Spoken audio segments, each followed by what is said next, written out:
Hello, everyone, and welcome back to the podcast. My name is Monica Brooks, your host of Becoming a Better You, and today we're going to be talking about grief. I knew nothing about grief, apparently, until recently, so I'm going to talk about that experience. I do want to say that I have a few clips of Koreen from some of her videos, which I'll explain in the podcast. So if you're not in a good space to listen to something like this, please just save it for another time. But with that, let's go ahead and get started. Welcome to the Becoming a Better You podcast. My name is Monica Brooks, and I'm a self-improvement enthusiast who is eager to share tips and strategies to help you become the best version of yourself.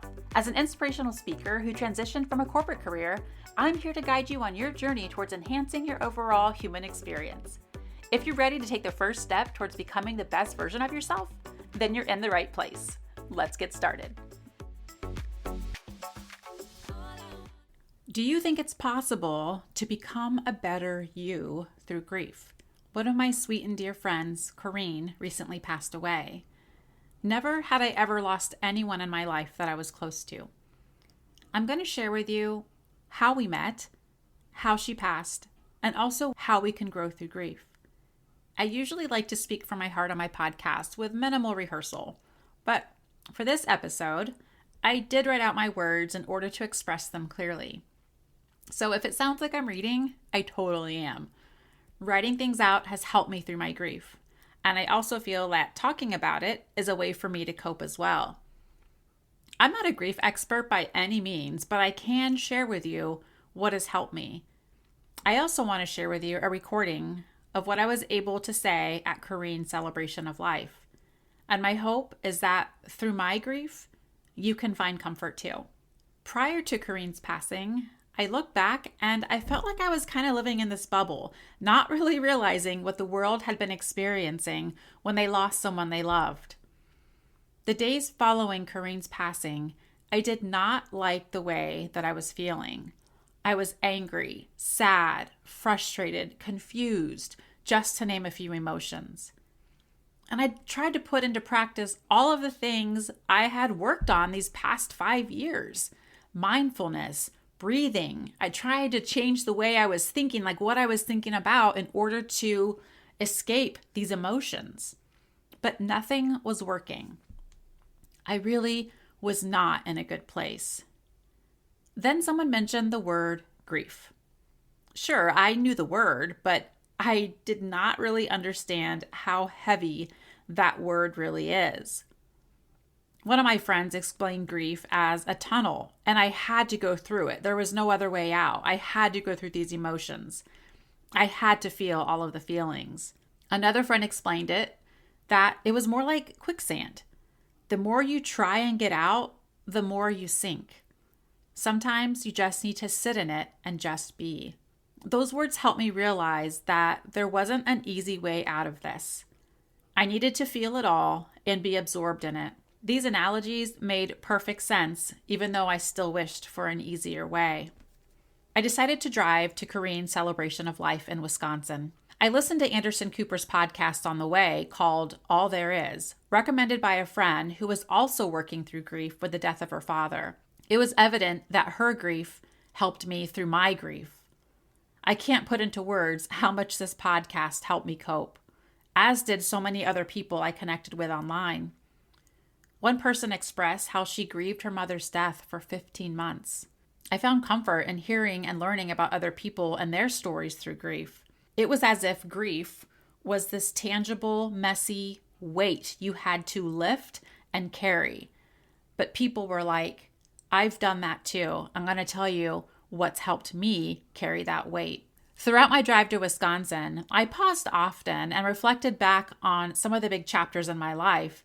And grief was definitely there, but I hadn't really named it. One of those chapters being cancer and feeling all of those feelings, just being angry, confused. It was so unfair. But with Koreen, it felt different. It was this visceral reaction that I had, and I would sob uncontrollably. I didn't understand why I felt this way for someone, but maybe I'll back up so you can see how our friendship developed. I didn't know Koreen when she was first diagnosed at the age of 31. She was in her third trimester of pregnancy when she received her cancer diagnosis, stage 3, triple negative. Triple negative breast cancer is treatable, yet it is the most aggressive kind of cancer.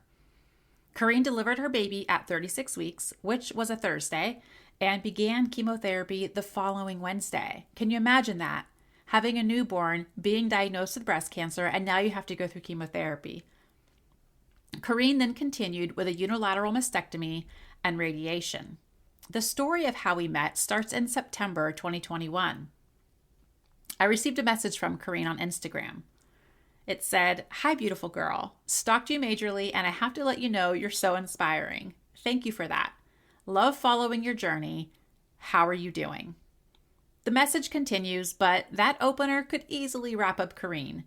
Always calling me beautiful and always asking how I was doing despite what she was going through. We continued to periodically chat through Instagram. November 2021. Koreen messaged me and asked how I was doing. I said, meh.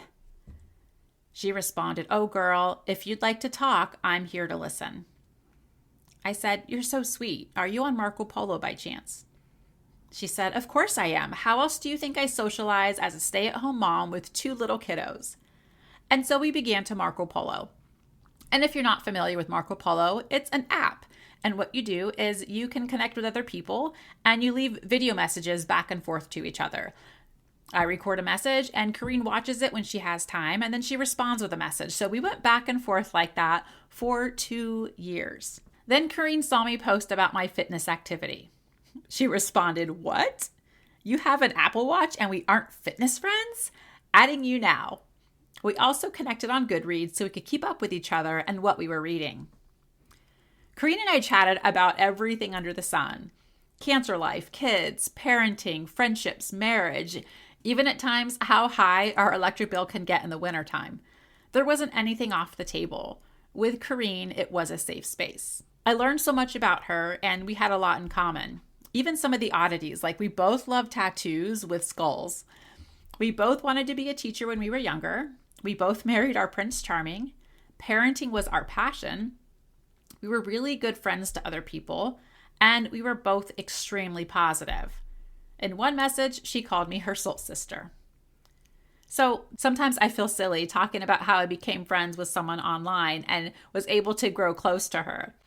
It's hard to explain our friendship because it was over an app, text messages, and brief phone calls. But I love that girl, and I do know she loved me too, and we express that often to each other. Koreen was in remission, 2 years out from her original diagnosis. But then on August 22nd, 2023, Koreen left me a Marco Polo. I could tell simply by the first few seconds that she was concerned about something. Hi, friend. I kind of want to come on here and talk about myself for a hot minute. But you are somebody that, first of all, gets it. But you always say the right thing. So I think I just need to hear from you. Koreen goes on to explain that at the beginning of June, she started training for a half marathon. She was on her 3rd or 4th run when she fell. She started physical therapy for her lower back and had some slight tingling in her leg. The physical therapist explained that it should go away. It started to get better, and she continued training and working out. A month in, she woke up in excruciating pain and went to the ER. The ER doctor did x-rays and an ultrasound and found nothing and chalked it up to muscle spasms. One day, she ran 7 miles and her leg continued to hurt, and she finally decided to stop training. She continued to have problems with her leg to the point to where she couldn't walk because it was so painful. Her mom told her to call her oncologist. He ordered an MRI, but for insurance purposes, before a bone MRI, she needed a bone scan. And this is where she started to freak out. She had always associated bone scans with cancer, hence the video she left me. She was getting her bone scan the following day. She sent me a video on the way to her bone scan. Hi. I'm on my way. I kind of feel at peace with it. She was confident it was just coincidence with her training for the half marathon.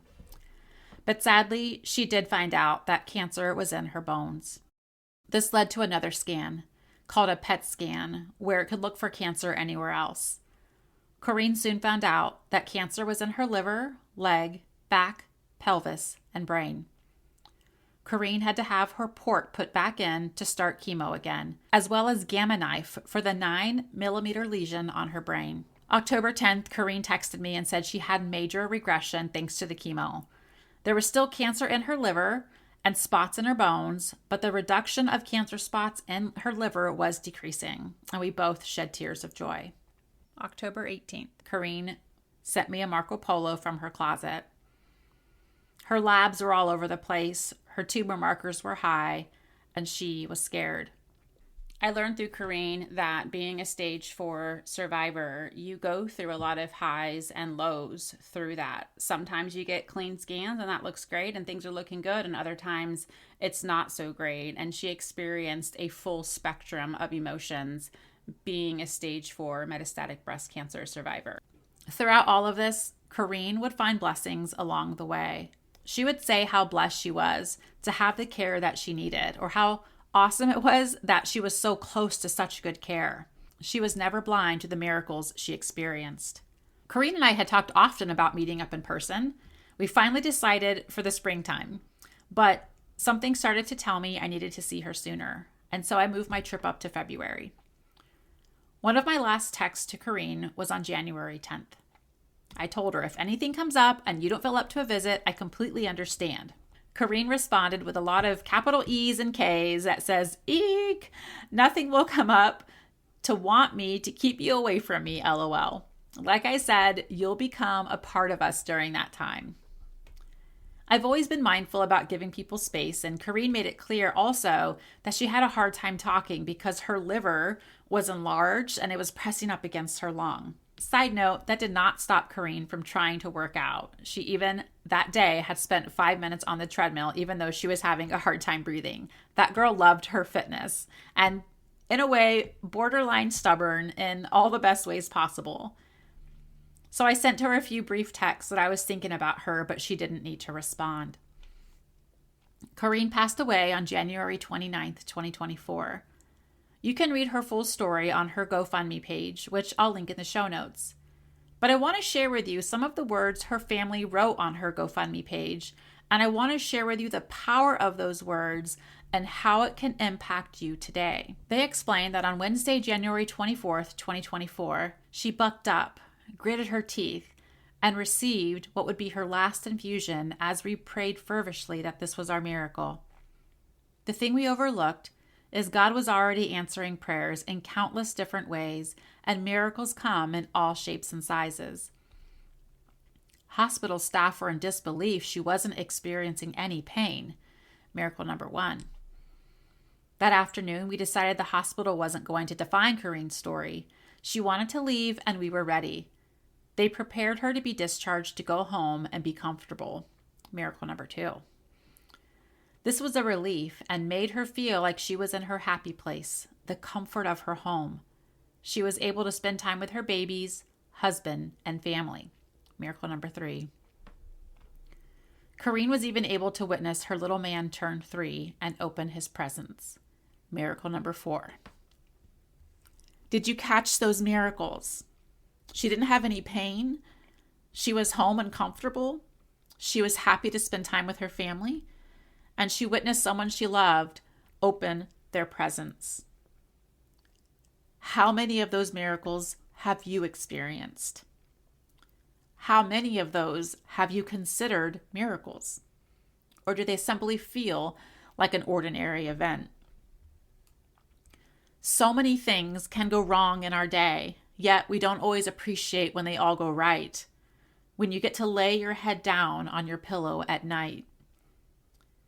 I've grown in so many ways through this grief that I felt. My eyes are now open to the miracles that occur even during these difficult times. At Koreen's celebration of life, I sat there in the audience thinking, wow, it's a miracle I'm here. Out of all the things that could have happened or went wrong, whether it was car issues or the weather or I could have been sick, I said, I made it, Koreen. I'm here. I want to now share with you words I was able to speak at Koreen's celebration. I didn't know if there was going to be an opportunity to speak, but just in case, I prepared something. Her husband, Nate, ended up opening the floor to anyone who wanted to share something about Koreen. I hesitated for a few seconds in case there was someone really close to her that wanted to say something. It felt like I waited a long time, but it was probably more like only 5 seconds as the awkward silence filled the room. It felt like I floated on stage without giving it a second thought. And here's what I said. Hello, I'm pretty sure nobody knows me. I'm Monica Brooks, and I came from Ohio. Koreen and I were breasties, so we met through the breast cancer community. And of all the people I've met, we decided to Marco Polo starting about 2 years ago. So if you're not familiar with Marco Polo, it's an app where you can send video messages back and forth to each other. So we had a great friendship over the app, and I had plans to be out here 2 weeks from today to see Koreen.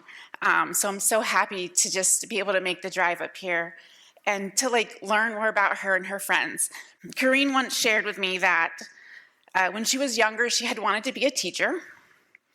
And what she didn't realize is that she's going to be one of our biggest teachers. I'm a believer that everything we go through, there is something that can be learned.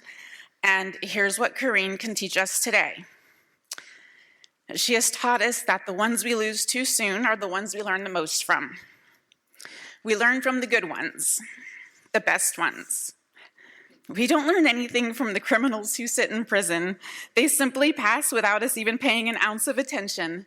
But with Koreen, she has our attention. She has reminded me of how fragile our lives are, how often we take a simple breath for granted, how we always have a choice. We have a choice in how we respond to situations that we're put in. You see, Koreen's life teaches us about perspective. Even as a cancer survivor and fighting for our lives, it's still too easy to get caught up in every day, and we might start taking that for granted.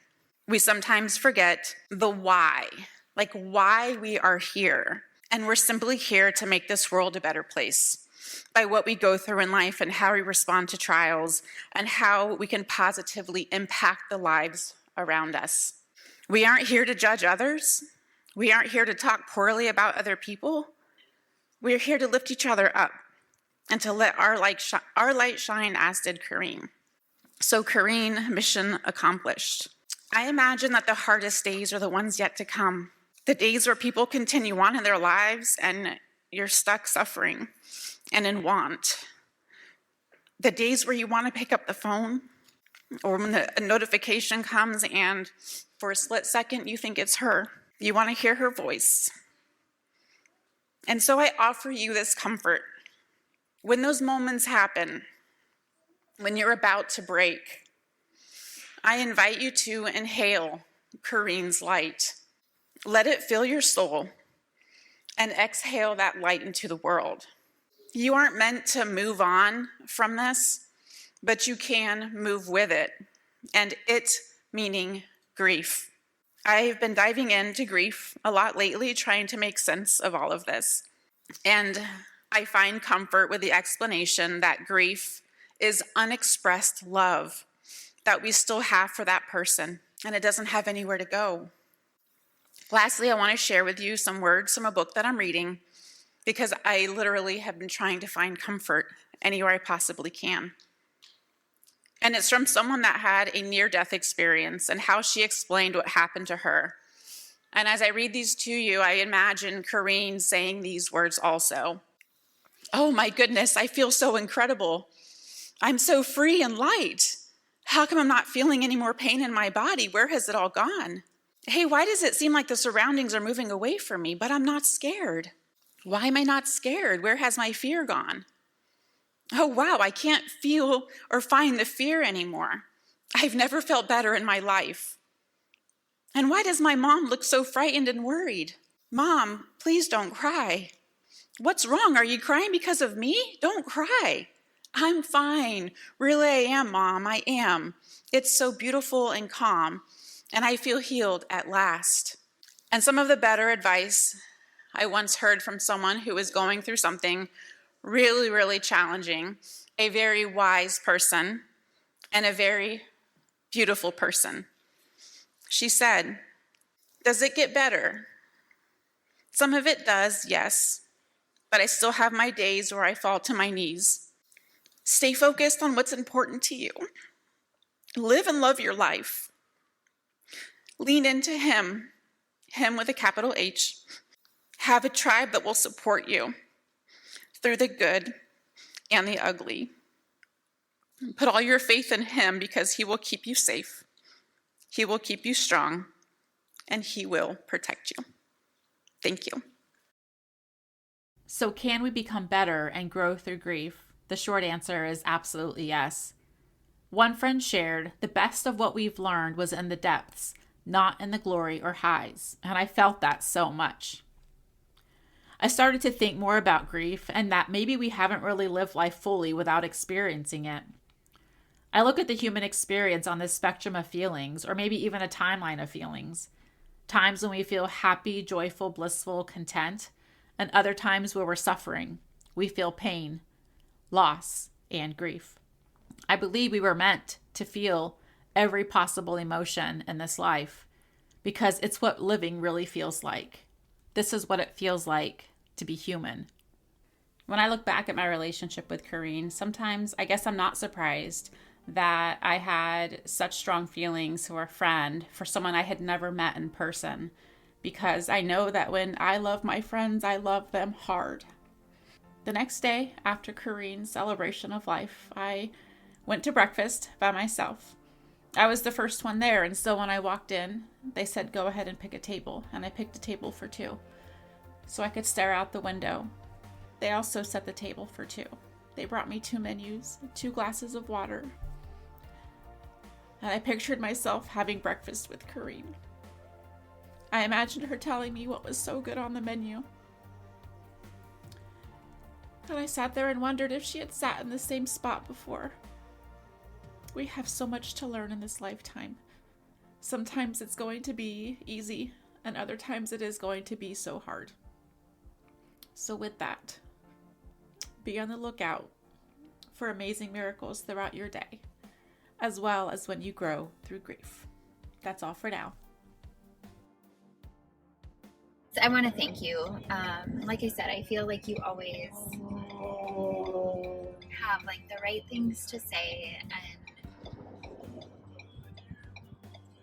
your comfort to me. Like, I know I've never even met you, and I know that's so weird maybe to say, but I feel like more peaceful when I talk to you about things that are going on. So you have that effect on people. You're a very kind human being, and I thank you for who you are. God placed you in my life, man, for a reason, and I don't know the full reason yet, but this is definitely one of them. You're so kind. So, thank you again. I love you. I will chat with you later. Thank you again.